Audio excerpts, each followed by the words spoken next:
Hi everybody around the world. This is Erkki Miinala, the president of the European Goalball Club Association speaking. For me, on behalf of the Goalball Academy, I want to wish all of you warmly welcome on this masterclass. We received 100 registered participants for this masterclass within 48 hours. This 100 participants comes from 33 countries and from 5 continents. This huge success proves that the popularity of the masterclasses and the Goalball Academy is rising worldwide. And also that there is a big need for this kind of webinars in the goalball world. But the most important thing is that today we have a very important and exciting subject. Corona pandemic has affected in everybody's life all around the world and every area of society and also to the world. Hundreds of major events have cancelled or postponed from this year. And this same has happened also in the goalball world. Most of us have wondered what will happen in goalball world and what will the future of goalball look like. And I'm sure that today we will get most of answers to our questions, to all the topics that we wondered. And remember that today you have opportunity to ask questions for today's speakers. But let me introduce today's speakers. They come from the heart of the international goalball. I would like to wish warmly welcome the gentleman from IBSA Goalball Subcommittee, the chairman, Mr. Kari Räsänen from Finland, and the sport director, Mr. Alexey Baryaev from Russia. Now I give the stage for this gentleman. Thank you very much, Erkki. Maybe I can start. So very nice Saturday late afternoon from Europe and Finland. I'd like to start my presentation a little bit history perspective. When I started in subcommittee 2011, when the previous subcommittee was kicked out, the chairman in those days, Mr. Marklund, had some chat with the IBSA management, and there was some guidelines for our work. And IBSA is expecting us that the sport will be managed in a professional way, the sport to grow in Africa, Asia, and Americas, the sport to create additional opportunities for the athletes. The sport can be an elite sport to take part in the Paralympic program. Alexey will tell you later on our championships program, the years to come. We have been lately also discussed in committee that as every organization, I believe the ECA and SECEL, they also have a mission why subcommittee exists. Our focus is on the athletes. The subcommittee wants to contribute to the success of blind athletes to achieve their dreams in sport.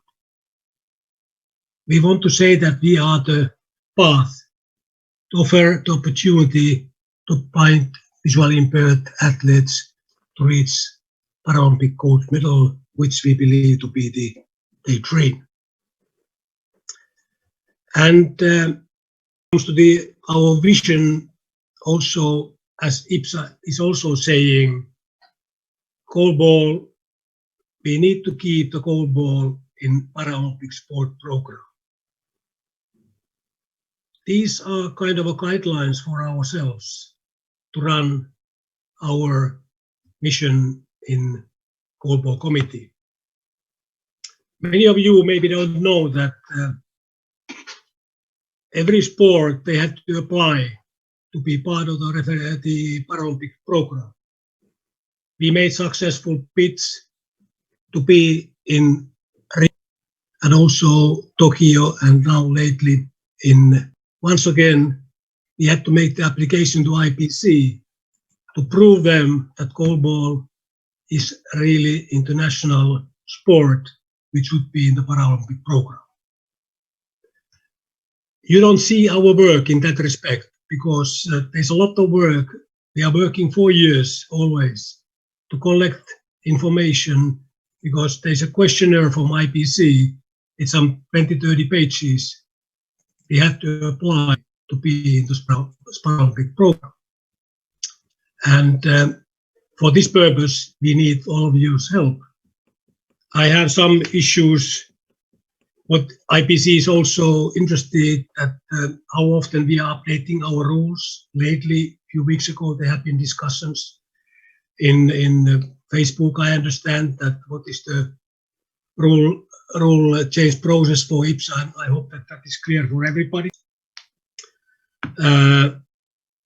They are asking us how we are handling the anti-doping, how is the classification, how is the media relations, do we have a registered testing pools, etc., etc.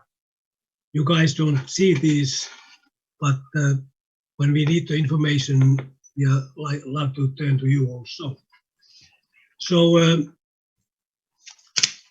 what are our other issues we are doing in subcommittee? We have certain strategic priorities. So we are responsible to organize these many tournaments, which Alexey will explain you later on, regional championships, which are either leading to the World Championships or Paralympic Games. And additionally, we have also a Paralympic qualification tournament like last in Fort Wayne in USA. We need to maintain also the ranking system. IBSA is using that more than we are using. In some other IBSA championships like American Para Games and so on. And they are interested also officials development, how many referees, officials, TDs, etc. we have in the world. Our focus for the coming years is to develop youth program and competition schedules. They will tell you that later. We are been working many years, maybe not so successfully, but we want to also have a coaches program similar to referees, so that there would be a level 1, level 2 status referees, and hopefully now in these days the internet and digitalization would help also to start this kind of activity, maybe through the internet. They are very much related, my words now, to the tournaments. We are planning to have also sub-regional tournaments because many continents like Americas, Africa, Asia, they are very huge, and in many cases teams, nations, they don't have money to participate in the tournaments like in Africa. So we want to split the countries into smaller parts, or the continents. Expand the awareness of goalball in non-playing countries. In the last 5 years, we have invested quite much in Africa, having workshops in 5 different countries, and I believe we have had some more than 20 countries involved one way or another, sending their teams or clubs even, and their coaches to be present and learn something of refereeing and coaching. We want to digitalize also our services. whatever it means. It can be from after the game is finished that we are able to send the results immediately to internet or many other things. We need, and we have seen also the power of the media. So we want to develop also the media connections, have live streaming from every tournament what we have, and using the technology, whatever possibilities it's offering to us. But I give now the word to the Alexey, so he can tell you about our competition system, and then there's some questions to us. We can go through those and additional questions, whatever you have in your mind. So Alexey. Thank you, Kari. Thank you, EGCA and Goalball Academy for this opportunity to talk with the people. It is great to meet here so many familiar faces in this time when coronavirus is all around the world, so we can still meet each other in this way.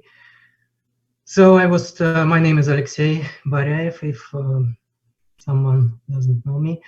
I'm a sports director in IBSA Goalball, and I'm serving this job from 2015. And 5 years ago, when I was starting, I also had so many questions about the future of Goalball. When I was started with this program, I've met a huge amount of job which IBSA Goalball subcommittee is doing. And one of the main thing is to keep Goalball professional from step to level. And now we have the clear system of competitions. And so we have in Europe, we have 3 groups, A, B, and C. In America and Asia Pacific and Africa, we also have some regional championship, which are qualifying championships for Paralympic Games and also qualifying championship for the World Championships. So this year, we were happy to had African Championship in Egypt in the end of February. Africa is a very interesting region, so we are trying to develop this region each year, but the situation there is still not in control, and they can tell us a lot, but they're not doing things like we want. But still, International Paralympic Committee needs Africa as a region to present in the Paralympic Games, and I know that some of you are unhappy with the situation there, that there are not so many teams to compete in that part of the world. But still, we had annual seminars in different parts of the Africa, and we saw a lot of interested people who are playing Goalball, but they have the problems only to travel even to closest countries, and that's why they cannot more. But for this year, we were planning to have Paralympic Games, and the Paralympic Committee postponed this competition for 1 year, and you can be relaxed with the situation because Tokyo 2020 is keeping the situation under control, and the Paralympic Games will happen the same time next year, the same days and the same period. So the schedule for this competition was not changed. So the main problem for us is to change the year in the old documents, and that's all. Because we were ready to have this competition this year, and in April we were planning to have a draw for this competition, and also I think we could play it even in May, because the organizing committee made a lot of job to prepare, and that September showed us that Tokyo will serve good tournament.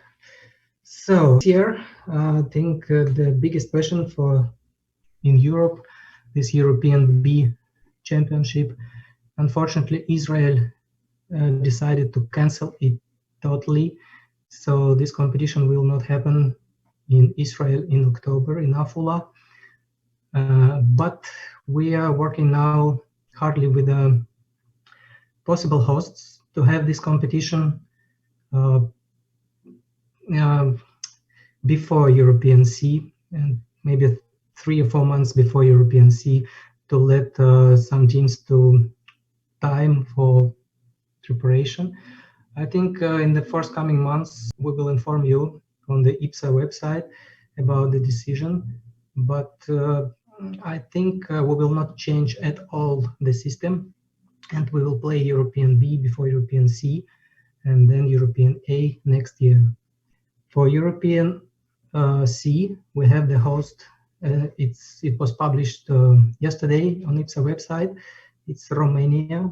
Targu will be held in April from 11 to 18 of April, and I hope until that time all of teams can come and travel inside of Europe at least. So for next year, we also have the plan to have the World Youth Championship in Brazil, end of July. We had this bid, but maybe we can discuss the dates later with Brazil, because now we have the Paralympic Games close to this competition, and I think this also can change the dates for these competitions. But we will try to have the schedule as much as comfortable as possible, everyone, and fair. Also, we had a bid from Brazil about the Americas Championship in São Paulo in November, but the same situation as for the Youth World Championship. But we hope to have this competition in Brazil once again, because they have the really good facilities there, and let's see how it will happen. For European A, we are still in discussion with some possible hosts. We are planning to have it in the same time as always, October-November time, and I think there will be no delays. Even we have these Paralympic Games close to all of our competitions, but now we have only 3 years before the Paralympic Games in France, in Paris, and the World Championship, which is we were planning to have it in China in 2022 in June. So teams has to qualify for this World Championship to have the possibility to qualify for the Paralympic Games in Paris. So we didn't stop our work for a single day, and that together we can continue to keep our sports professional and with a simple system of tournaments. So this information was about the current schedule of the competitions, but we still have in mind some development projects. One of these projects is a youth regional tournament. We have Youth World Championship each 2 years, but the situation with the regional youth championships is still not stable.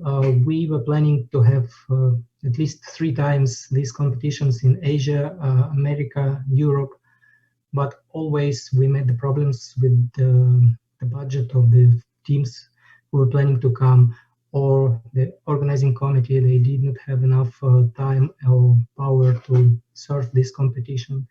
But still we are trying hard to have these competitions in 2022.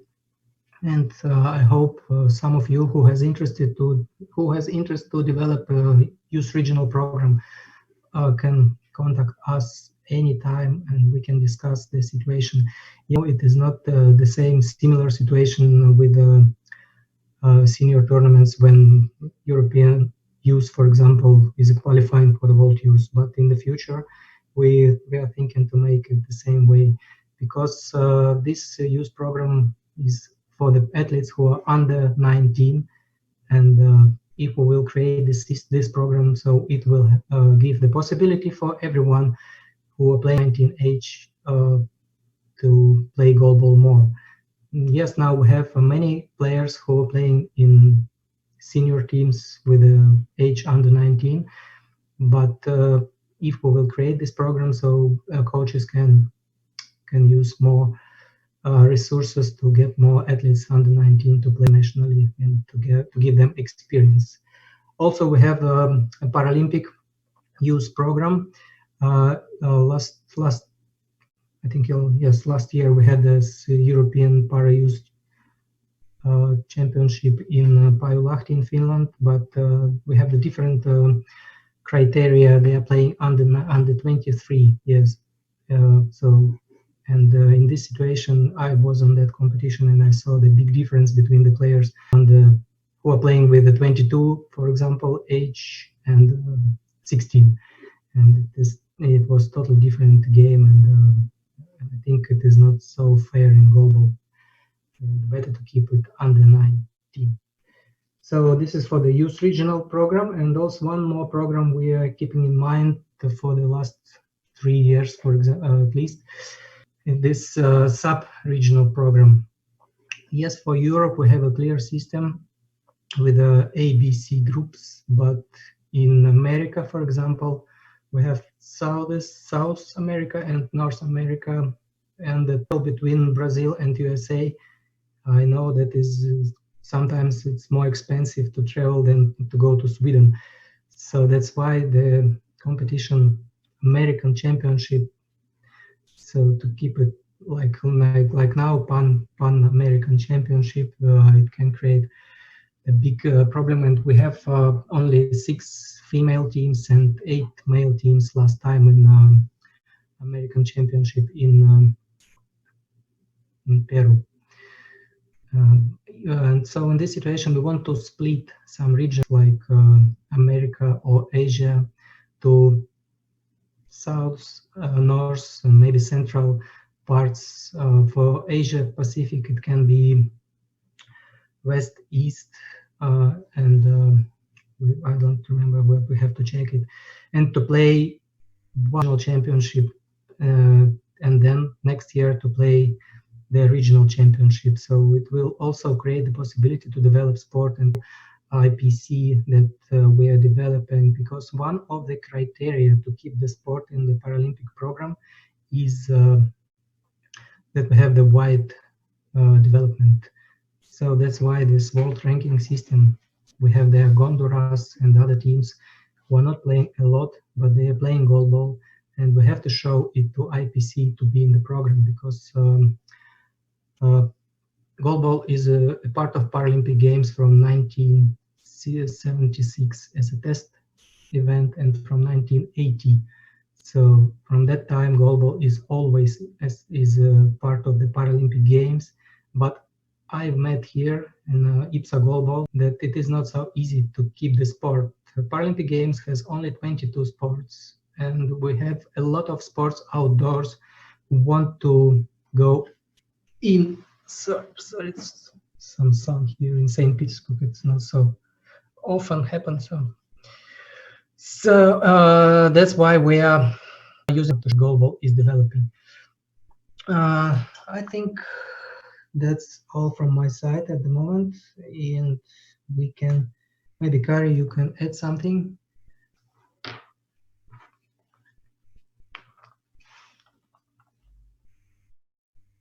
Microphone. Yeah, it helps to people to hear me. Just to summarize maybe what we are doing in the subcommittee, mainly there are a lot of things you cannot see at all. So Paralympic Games is our focus as a tournament system. I started preparations for Tokyo, for instance, 2015 in Toronto. I met the people first time, so it takes a lot of time for us to discuss with the organizers. There are a lot of visits and so on with those. So Paralympic Games are taking a lot of our time, even you can't see it. And also, as Alexey told, we have a lot of IBSA championships. There are normally 4, 5, even 6 tournaments a year. So looking for the hosts, making agreement that is an IBSA issue, it takes also time. And then one more is the rule process. that is up to you, that what kind of proposals you are doing. We are not making the rules. We are coordinating those, and finally IBSA board is approving Goalball rules. But making the rules itself is small parts, because then we had to prepare all the documentation. You can see that we have a lot of documents, rule book itself, manuals, processes, and etc., etc. Prepare all these things, it takes also a lot of time, and then training all the referees and officials, it also taking a lot of time. And so these are our main jobs. Okay, sorry, I was just reading, somebody was making a chat. So that is what we are doing in the subcommittee very much, so something you cannot see. We have received some questions in advance, so maybe we go through those, and then I believe that you have a lot of questions. And there's Anthony from France was asking, maybe Alexey can answer that, where and when will be the European Championships be, even you answered already. So European B Championships, we are working with the hosts. We have, for your information, I can tell you only that we have 3 applications at the moment, and the countries want to host this competition in January next year.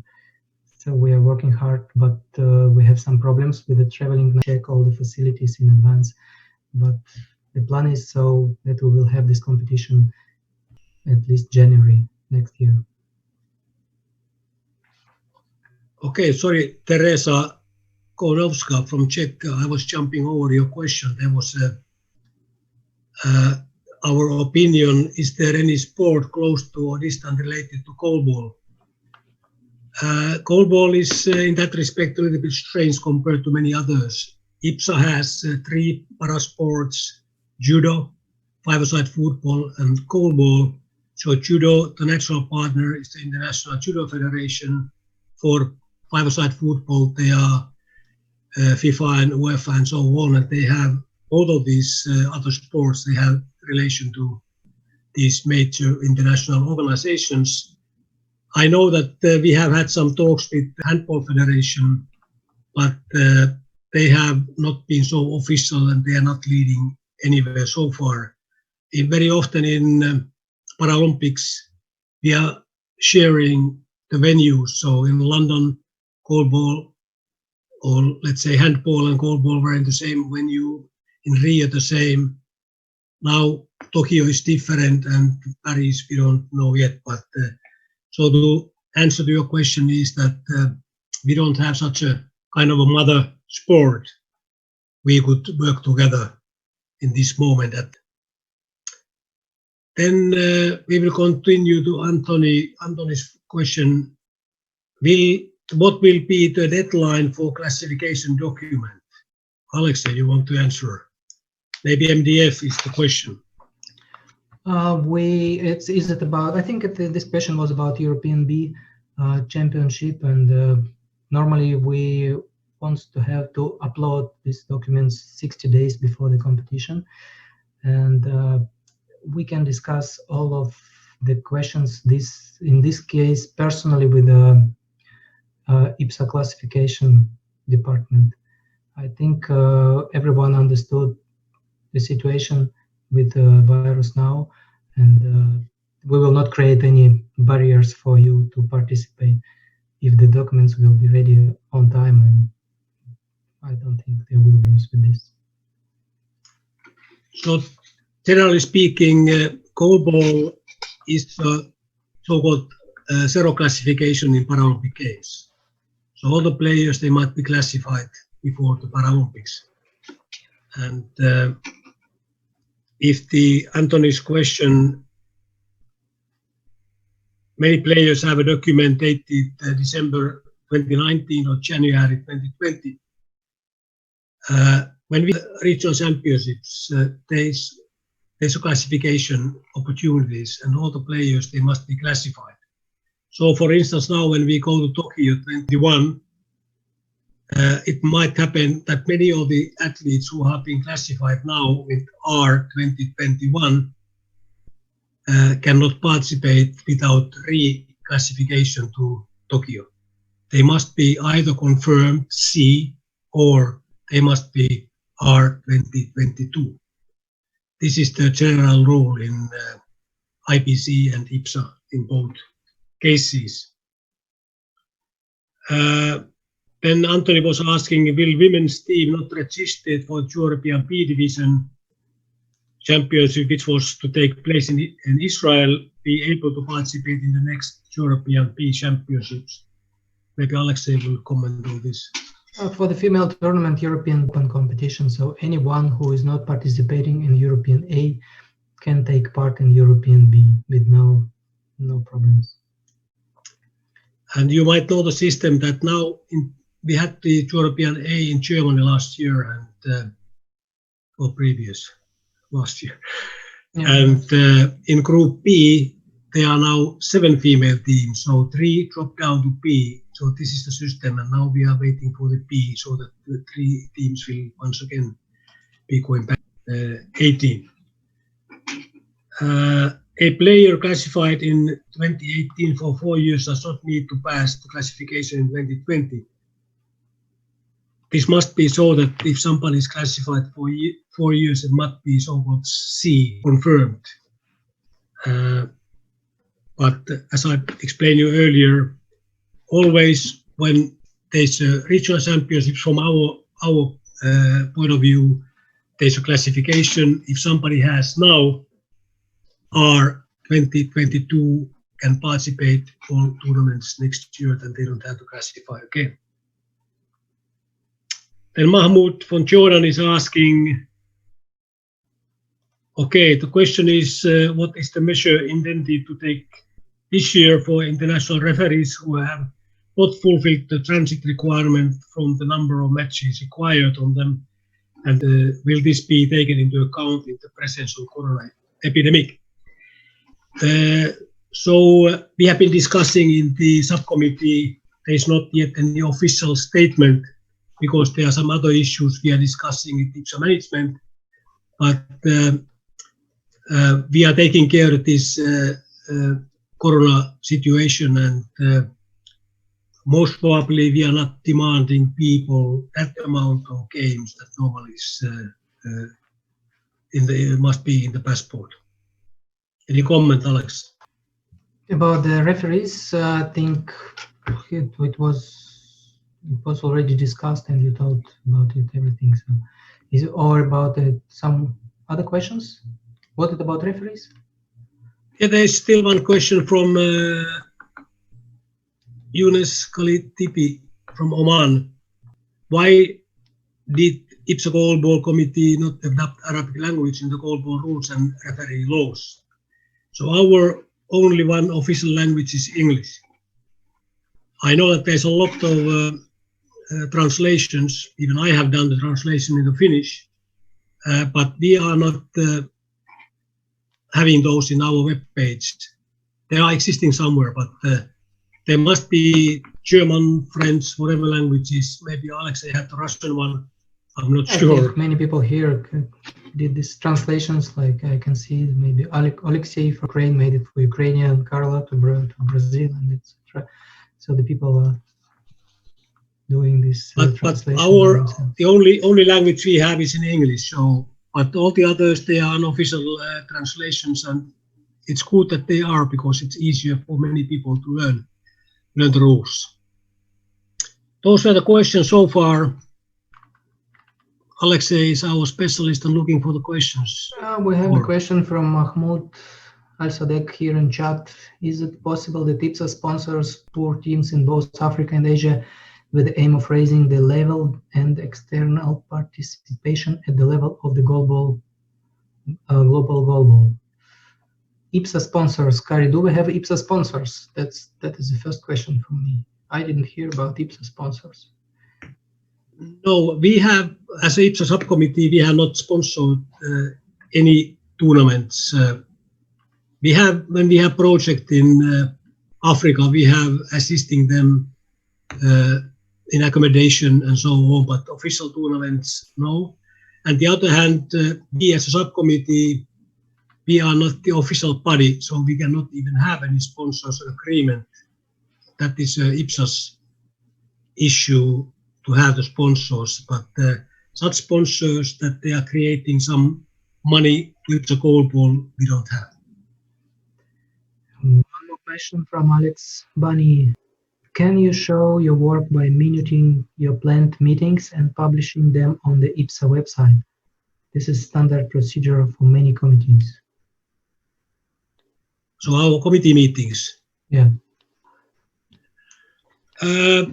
Just how we are working in the committee is that we have a working group with 4 people, and we have Skype meetings normally twice a month, and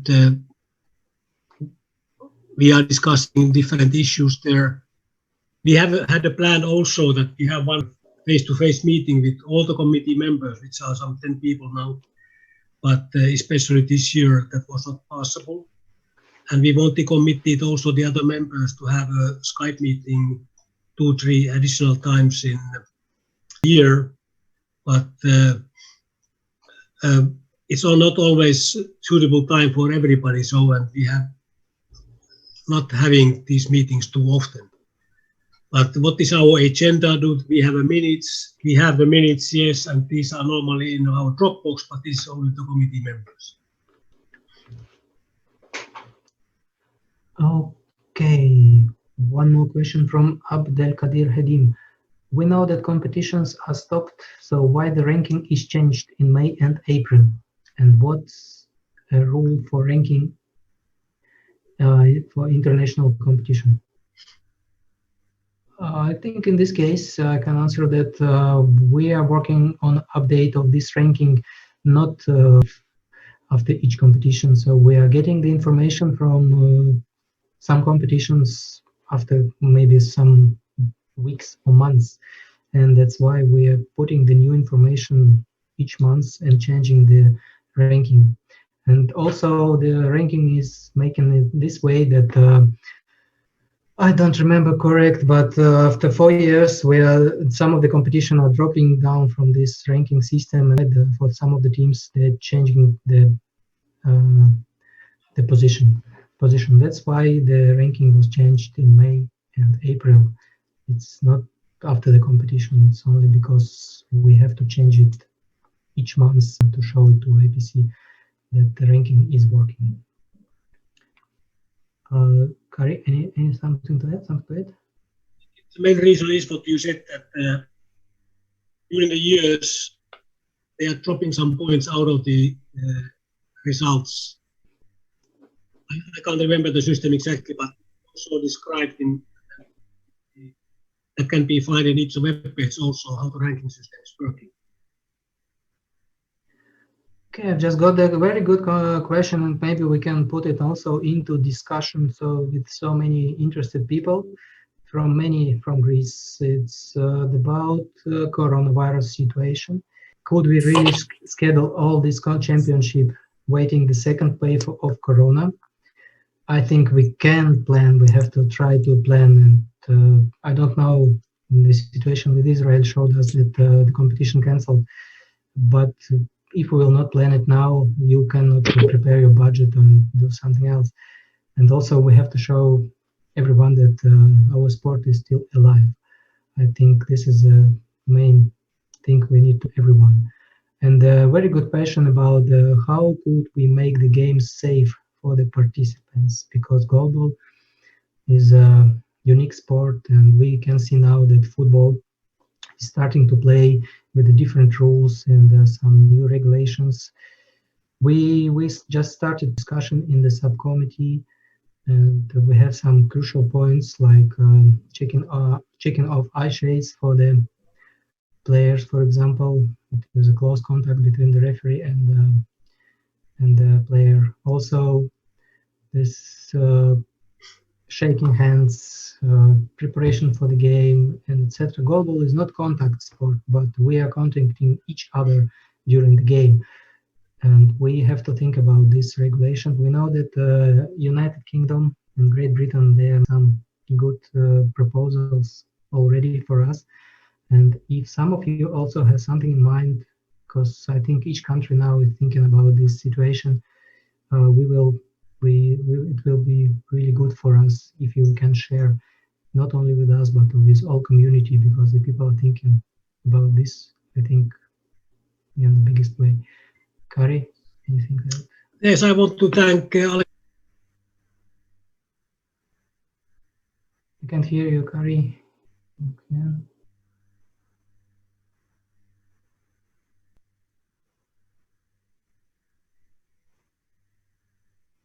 Music. Yes, your microphone is on. So.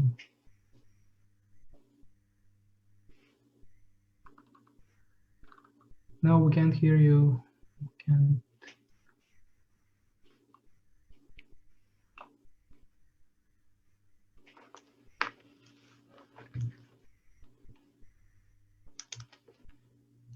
So, yes. No, Kari, we cannot.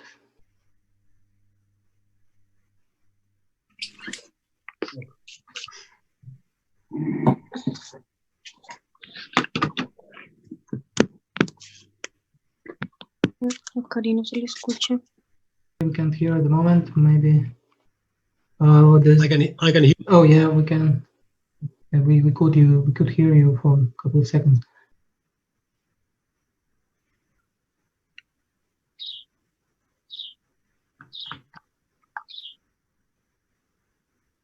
So just to continue, at the moment, Warwick just gave the question on the same issue. What has the IBSA Chief Medical Officer provided to the subcommittee to provide Goalball specific advice to all members in the world? And given the virus is unlikely to be carried in this is we are trying to contact the IBSA Chief Medical. At the moment, they are creating the procedure for each sport, and we hope to get it in shortly, maybe this month. And the moment we will get this information, we will share it with the community through our social network and the IBSA website. So, but I don't have concrete information about this at the moment. And as you mentioned here that it's a low risk issue. That the virus is carried in the sweat. It sounds good for us. So, Kari, are you here? Yes, we can.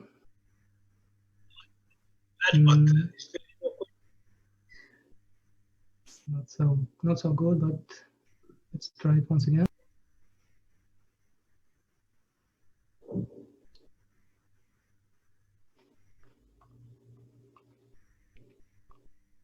So Kari is still trying to fix.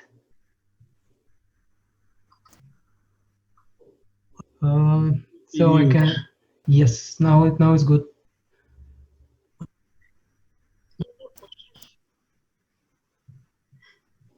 What can you add something on the coronavirus regulations? And We don't have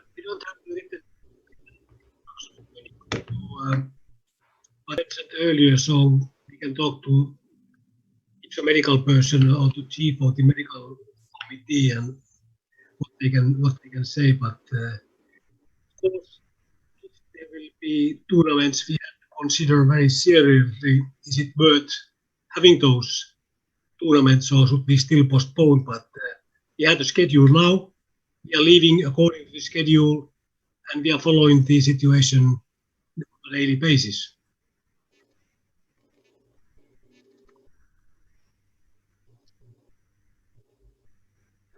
okay, so one question was from Mahmoud Al-Sadek. Under the umbrella of Goalball, will the check process remain on the grips as they are? And is it safe for the referees and players? With that, is it really safe or not? We will contact IBSA medical chief to know the situation better and what do we need to change in the Goalball regulations, because I know that many of you are planning to have this year also the national championships, and you need to have some regulations from us and etc. The question also from Carlos, since we had cancelled this year worldwide and it's impossible for the international referees to fill the E-Pass requirements, any updates about that? I think, Kari, we can update. Can you tell? I mentioned earlier, we have a couple of issues we are discussing with IBSA. One is it's not this we don't have to discuss with the IBSA because we can make that people cannot get so much games because there are no competition.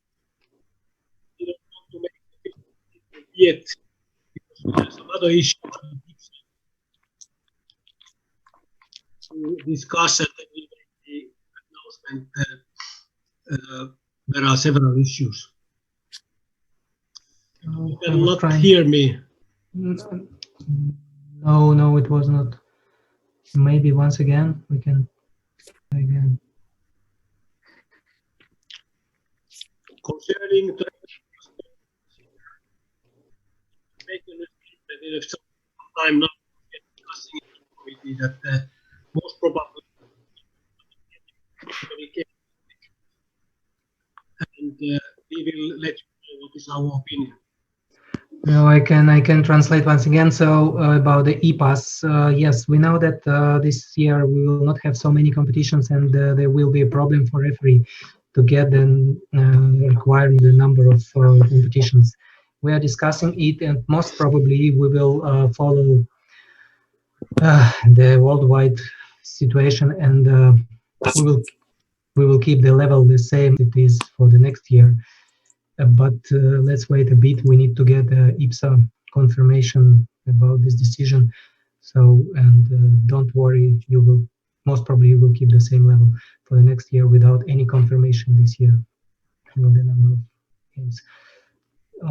Okay, so the next question from Luis Gestas. What is your opinion about new technologies for auxiliary referees? For example, video referee on the high ball and long ball rules. Nice question. So this question raised in each competition we have in Goalball, and I think you also discussed this question with the Bülent Kimyon 1 month ago with the Goalball referee coordinator, and we are still trying to find the best solution for this because yes, it is easy just to put some cameras on the lane and to use it like they are doing in many sports now. The biggest problem now to find a simple solution for you. So the same solution you could use in Brazil, in Russia, in China. So because in other case, each of you will create your own video system, and there will be no similarity in and last time there with Paralympic technology members, so they are ready to help us to find a new system for this, but we also need to improve our rules first because using of this system will create a challenge also to create a new rule how to use the system in each competition. So, and one more addition for this question could be the goal judge camera also, because we saw in some competitions that there are unclear decision from the referees that the goal was scored or not, and also using the cameras there on the line can help us to look more professional. I hope, Kari, you can add something on this if your sound is better now. No.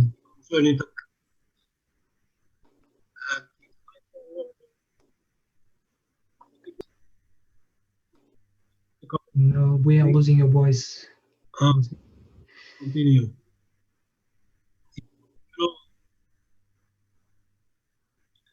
Yeah, but we are keeping this this issue, one of the main issue for the future of Goalball, is using of the new technologies, the same as for the developing of youth program and the sub-regional program.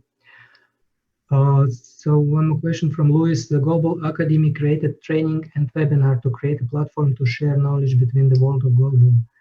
What are the goals created for Goalball? We celebrate 75 years of Goalball.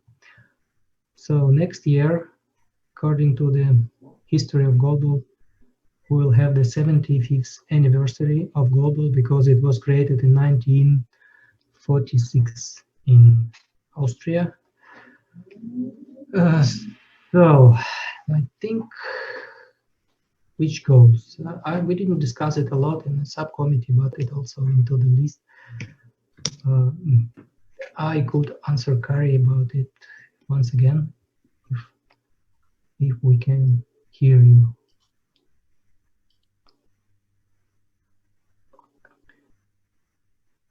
But the time is running so fast, and as I remember right, only 4 years ago we were celebrating years of Goalball. Now, I think the best present for us as a sport for the next year will be that we will have Paralympic Games on the 75th anniversary of Goalball, and this is one of the points.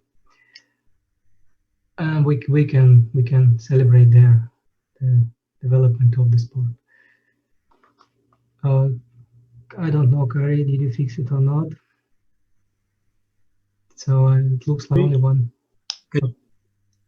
We can, but with some breaks. So we can hear one word, but another not. Yeah, and Carla Warwick wrote us that they cannot hear you. Maybe you can try to reconnect. So just oh, no, it was good at the moment. No. Yeah, we're missing some words from you always.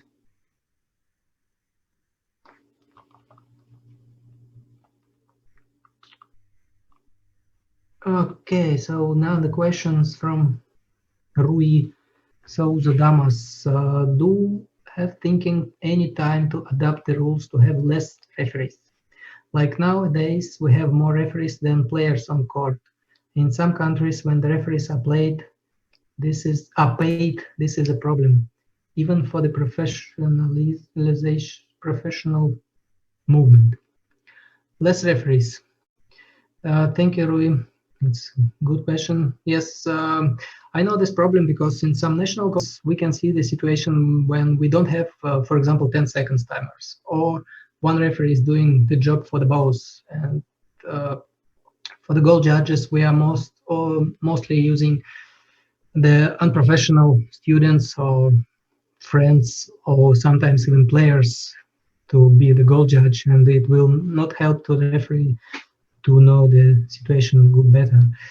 But I think we will keep also this question, we will raise this question in the next meetings to discuss, and in the referee group. I don't think it will be a fast decision, but it is a very good point. We didn't discuss it before, and thank you, Rui. And if you have some proposals, you can anytime you can write to me, and we will go forward with this. Thank you. Can you hear me? Yes, Kari is here. It's better now. I hope so. So we just discussed with Rui, so the Damas, the question about is it possible to have less referees on the field of play, because in some countries when the referee, for example, paid, this is a problem, and we sometimes have more referees than players on court. Well, are we now about the sanctioned events or some friendly tournaments? Because we have a rules which says that we need minimum 6 referees per court, and practically you have 4 referees at the same time if you count the 10-second timers there. So, but if you have friendly tournaments, that's how you organize those. You don't have anything to say to this. So, but Thank you, Roy. And Kari, can you add something about the technology? Because we didn't Yes. previously. I said that earlier. I tried to say anyway that having the cameras on the goal line would be maybe easier, but the 6-meter high balls, long balls, with that technology costs some money. Alexey, you have been studying it even, and somebody put the price 50,000 euros, and that's quite high price. And then when we are thinking of this kind of camera solutions, we need to also at the same time consider our rules and what are the consequences if the coaches can challenge the high ball, long balls, how many they have, and what are the consequences, are they wrong or right, and so on, because there can be different consequences. And that's why if you are changing the rules or whatever you are proposing, we need to test those. And I doubt very much that do IBSA has so much money that we can apply some camera systems which automatically would take those high balls, long balls. Did you hear me? Yeah, that's good. Yeah. Do you have something to add about 75th anniversary of Goalball? Can you repeat, please? What are the goals created for the Goalball when we celebrate 75 years of Goalball next year? So we have not been discussing this very deeply yet, but I believe that the IBSA is also aware of the situation, so we hopefully create something that is anyway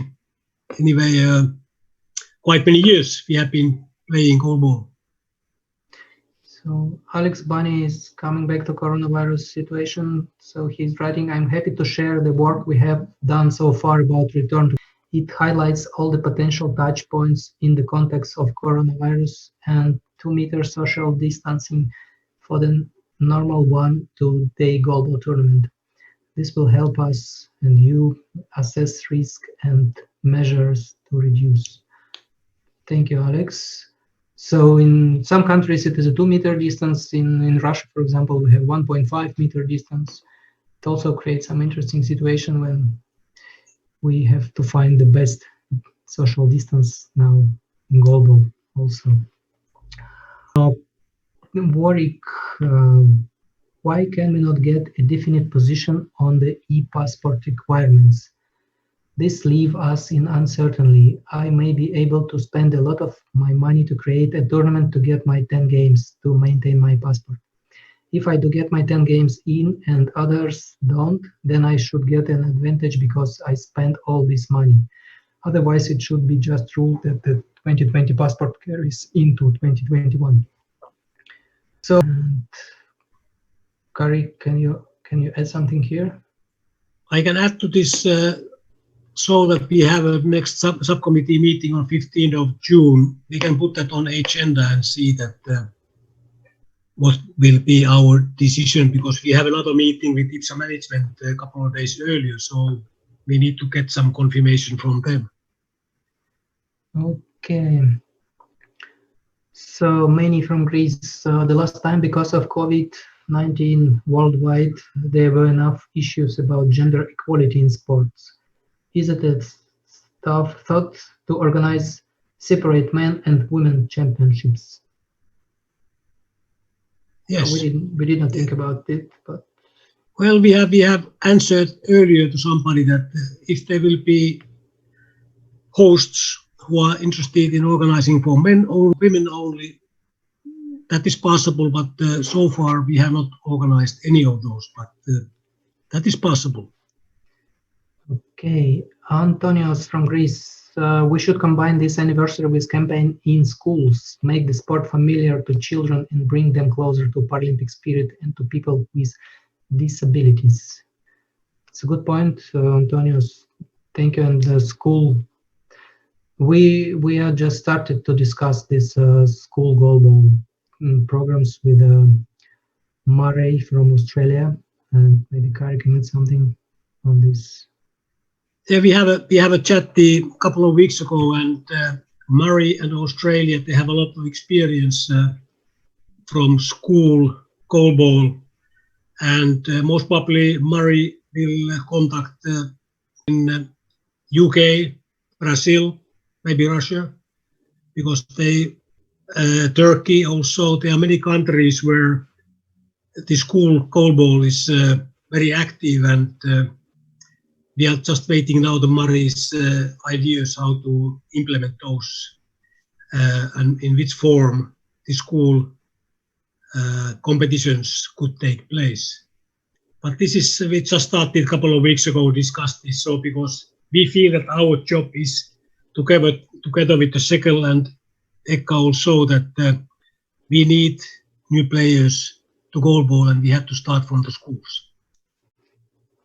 And the question from Ruiz Sousa Damas, Portugal. Are you happy with the training system of the goalball referees, international level, like it is right now? Would you think it's possible to approximate to other training system in other sports like basketball or football referees? Are you happy, Kari? I am very happy with the system now, so we don't know how they are trained in basketball and other sports, but I think the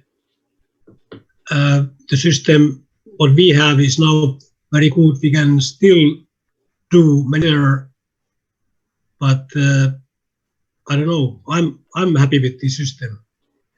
I think I can add only that we have now Bülent Kimyon as a referee coordinator. You had the academy team 1 month ago, and he's a really experienced referee and professional, and also he's a referee in football, 5-a-side. So he's trying to take the best from his experience in both sports and to improve the system. So I think it's possible also to change something in the training system as well. So the next question from Alex Bunny. It's not a question, I think it's opinion. Video refereeing won't change the subjectivity of the high and long ball. The investment won't solve the direct issue. In many other sports, there is issues. Right now, money should go into the development of current officials to make them better. With cameras, you will need new workforce to set up and operate. It's an interesting opinion.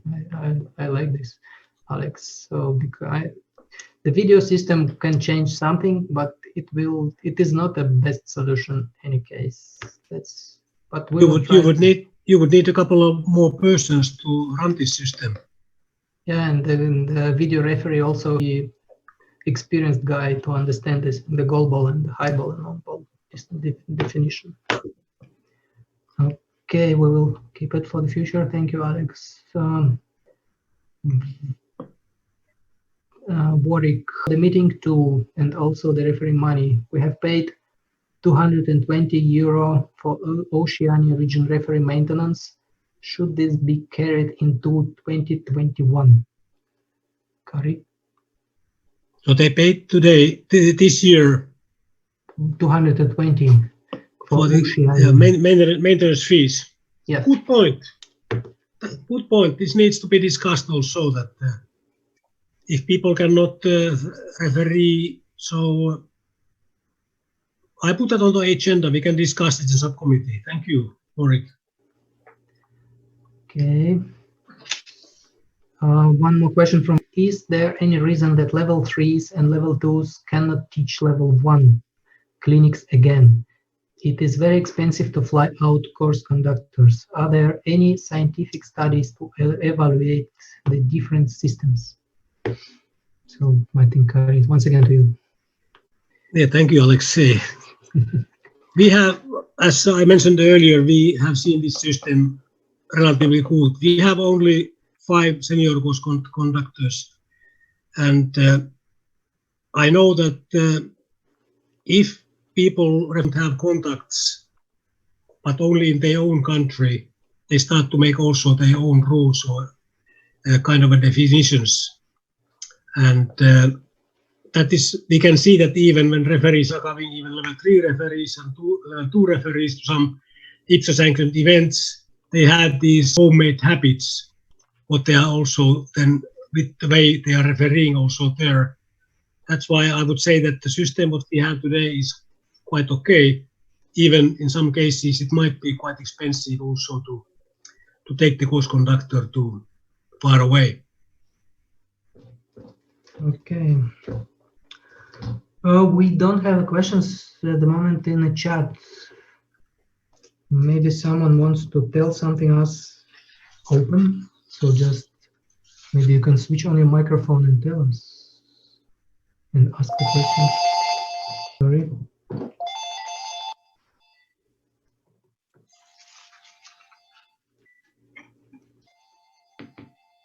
Sorry, I will take off my microphone.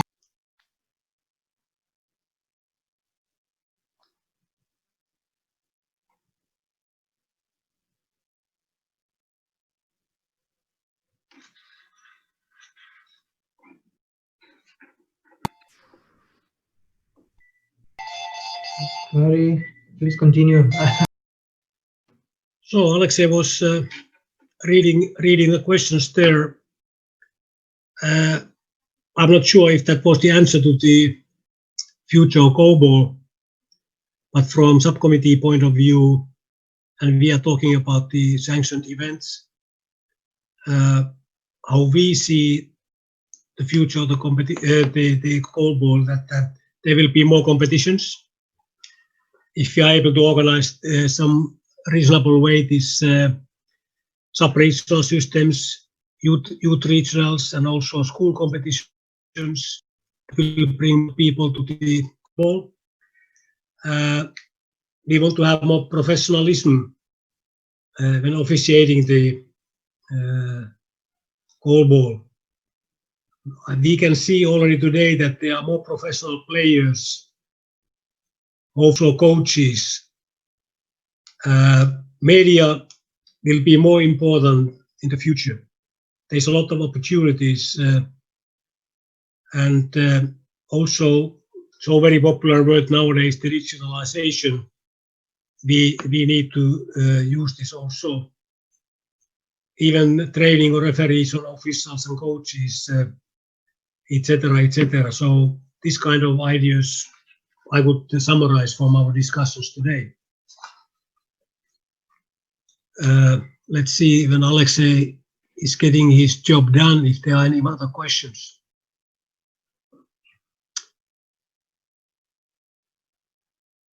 I cannot see any more questions here. I don't know, is there Erkki or Luke want to say something?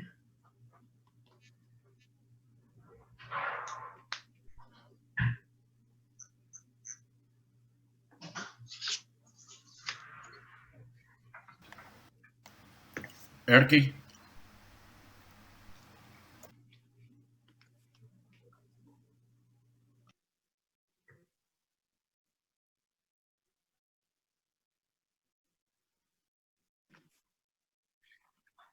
Can you hear me now?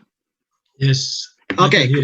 Yes, great. I have some problems. But yeah, I have one question for you, gentlemen. About you told earlier that you have some host candidates for the European A and European for the next year. Can you open a little bit your system? How do you choose the host? Can you open a little bit the criterions which you are checking out? And now situation is very difficult to travel to check out all the facilities and stuff like that. What is the most important criterions about the host for the European Championships or the major events hosts? Okay, the general procedure is that sometimes we have only one host candidate, sometimes we have 3 or 4 even, and we are receiving the bids, and we are having to analyze in the way what they are saying in their bids, but the more thing is that we have a site visit to see the places, the venues, and also to see the host candidate organization and people in there and seeing with them how they're going to manage. Unfortunately, in many cases, they are so-called one-time hosts. But we have also hosts who has been organizing these games quite many times. Like, I should not say that, like Finland, Pajulahti has organized, I think, 2-3 times. So we don't even have to make the site visit. We have one place also in China. Also in Tokyo, Sao Paulo has good facilities, so we don't have to make the site visit. But we have a list of criteria, and 50% of the criteria are related somehow to the athletes. Are these facilities good from the athlete's point of view? We try to analyze these. That are there easy access? And I don't have the list of this that is written for normally, and these are we are giving some points. So 50% out of 100 is related to the athletes and how they are able to, I don't know how to say, is it easy for them to move around in the venues, and all the facilities, are they good, and is the food okay, are the rooms okay, etc., etc. And then we have the many discussions also, that what kind of experience they have, to have their volunteers enough, etc. And then we have also in the final category, I think it's some 10%, that how the rotation takes place. So we want to, like World Championships, we want to rotate in different regions, and we would like to have new countries also organizing tournaments, because I think it's creating also competence into this country, and we are getting more people involving in goalball. This is short to say that how we are selecting those. Alexey, do you have something to add? No, it was good enough. I think we are making. So, Erkki, coming back to the European B competition after Israel. So we had already, to be honest, talks with European C and A organizers or candidates, that we could combine these, because we want to keep the system so that we have A and C 1 year, B 1 year, and so on, that they are following each other. And but then in very often we know the people, so it's easy to speak people that are you interested to games and so on, and that's how we start to solve the problem, to find suitable hosts. I hope I could give you some kind of answer. Yeah, that's great. Yeah, thank you very much. I can see one more question from Mario Lopez. Are there any plans for involving more and more visually impaired persons in the leadership and coaching roles, possibly from the positive discrimination perspective? Nothing about us without us. Yeah, we can see that there are certain positions or certain jobs with visually impaired ex-players and so on, that I would say it could be sometimes difficult to be a referee, depending, of course, how visually impaired people can see. But I had to emphasize that we are speaking from our point of IBSA sanctioned events. If there are friendly tournaments, there could be place to everybody to be involved, even to referee. But this is your local organizer's issue then, rather than our issue. Alexey, you want to add? We saw some, and also there were some addition from Mario, also from perspective of easing transition from playing career to other roles or dual careers. So we saw many, I saw many visually impaired coaches in practice, and it works well. I think no problem. For the referees, Kari, you're right. Now we want to have this sport more professional. We want to put video cameras and yes, using the blind or visually impaired referees in the game. In the big competition, it's now a big mess. I think. But for the other roles, we have the Mari now in the youth as a youth representative in the group. We had the athletes position in IBSA Goalball. Martin Pedersen was an athlete representative. We don't have anyone. We have Anna Carolina. Ana Carolina from Brazil now. So trying to keep the balance in this case, and I agree that we need to keep visually impaired persons also into the leadership of the IBSA Goalball, because you are the main part of this game. Without you, Goalball is nothing. So from many, how could it help the development in women Goalball? What can help with the development of women Goalball? It's not separate. It's together with the question before. Okay. Okay. Okay. So maybe someone can just switch on the microphone and tell us something. It's easier not to read. And Yeah, okay. Can I talk to you? Mm-hmm. Okay. We all know the problem we have to help the development in the women division in most of the countries. We have less women. It's not so easy to develop the sport for women. I know that it's not the right time. During these conditions, as the one we passed now with COVID-19, we have more problems to find players, and especially women. So the question is, if we will separate championships for men and women, how can we help the gender equality in sports, as the Olympic Committee and the Paralympic Committee and the European Union is focused the last years?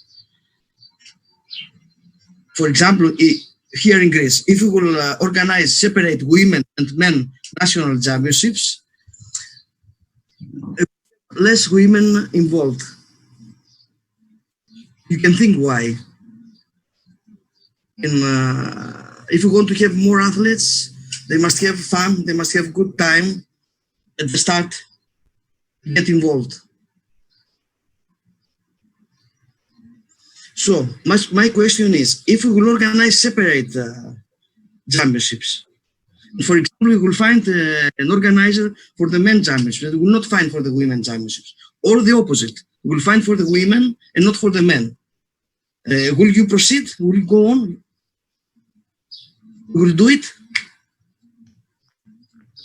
I think yes, it's possible. So we have for example, in 2021, you can find an organizer for A division European Championship, and for men, and you will not find for women. Will you do it? You mean IBSA Goalball or? Yes, for the Europeans. Okay, let's say we have not done this because we have normally not the organizer. But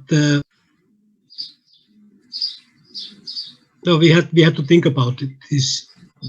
But normally, when we are sending a letter to the IBSA members, we are saying if somebody is willing to organize European P or A, and we are saying there it can be men and women together, or they can be also separate.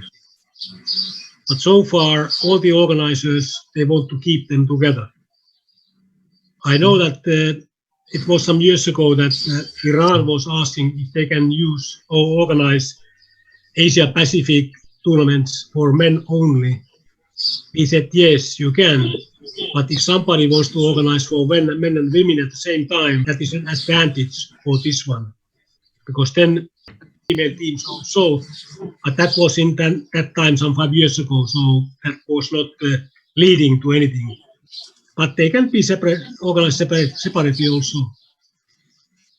You just want to give us more job. Yeah, but I don't believe that it helps the development in the women division. Mm-hmm. You can imagine why. Can be. Okay, and for example, maybe we can find an organizer for men and not for women, or the opposite. Will you go on with this if you will find only for one division an organizer? We want to discuss with the organizer so that we want to give the opportunity for both genders, so men and women together or separately. But we want to run these tournaments time-wise, that they are both, I mean separately or together, so no matter. Even certain years, you said 21, there will be, okay, that organizer candidate is eager to organize the both men and women together, but the situation might come in 2023 when we have once again European A and A tournament. So somebody might propose that, okay, we want to organize only for men or only for women, so then we have to consider. I understand that it's very difficult to find organizers now. Yeah. This trade. And I have one more question, Kari. I'm thinking on it. For example, will a European Championship, in case that some of the countries will open the borders and some will keep the borders closed? Yes, I would say it's very difficult. It's fair for all the countries. Yeah, I understand. But we have to now follow how this corona is developing, and hopefully, I know that like at European countries, they are opening the borders maybe in the middle of or in a couple of weeks' time. But still, I don't believe that people are traveling so eagerly. So we have to follow what the situation is. That if it looks like bad next January, for instance, so it might be so that we have to cancel those tournaments. But then we have to figure out something else instead of this when the tournaments can take place and so on. But sorry that we had to leave in time. Okay, I can Thank you, Benny. Thanks. Yes. Alexey, anything else? Is there any questions more in? No, there was only the proposal from Jarkko Pokkinen about the coaching roles. In Finland, Coaches Association have program of that. Maybe you can ask your country to do they have something like that? So it's just proposal and opinion. And no more questions, Sergey? Yes. Okay. Time has run, and we have a lot of good questions and a lot of important information from Kari and Alexey. I would like to thank you a lot of, and as we saw that there are a lot of interesting issues about during the future of the Goalball, and yeah, maybe we can get Kari and Alexey one more time in the whole here in Goalball Academy, and later maybe this year or next year. But yeah, everybody, you have maybe get a lot of answers to your questions, and I'm really happy to have you, and we are really honored to have Kari and Alexey today with us. And yeah, about upcoming events of Goalball Academy. Goalball TV will show next week, next Saturday, the third episode of the Quiet Please talk show, which is entirely dedicated to Goalball. And this talk show next quest is very important part of the international Goalball also, and she has been a player of Goalball and be involved in Goalball and all the blind sport for many years. Our next guest for the Quiet Please talk show will be next Saturday, Janje Hammersoy, the president of IBSA. And after 2 weeks, we will have a next masterclass, and we will have a guest, Mr. Altemir Trapp from Brazil. He is a sports performance analysis work with them for the Brazil national team. So Sporting CP. So Ultimate Trap will lead us to the details of the sport performance. After 2 weeks, it will be published soon on our social media channels for the next masterclass. So you can register for that also, and we love to see you and hear you all once again after 2 weeks.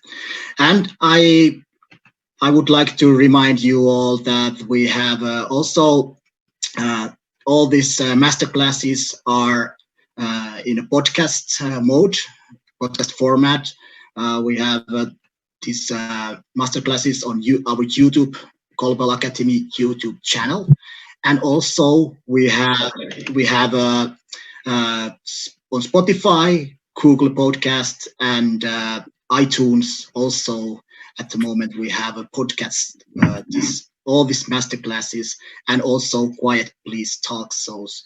So we have a lot of interesting events coming, interesting webinars and talk shows, and I can tell you that you will get some application for the feedback of this masterclass, and you can give us a lot of more proposals and opinions. What should we have on this kind of masterclasses, on these webinars? Which issues, which subjects, topics you would like to hear and discuss here?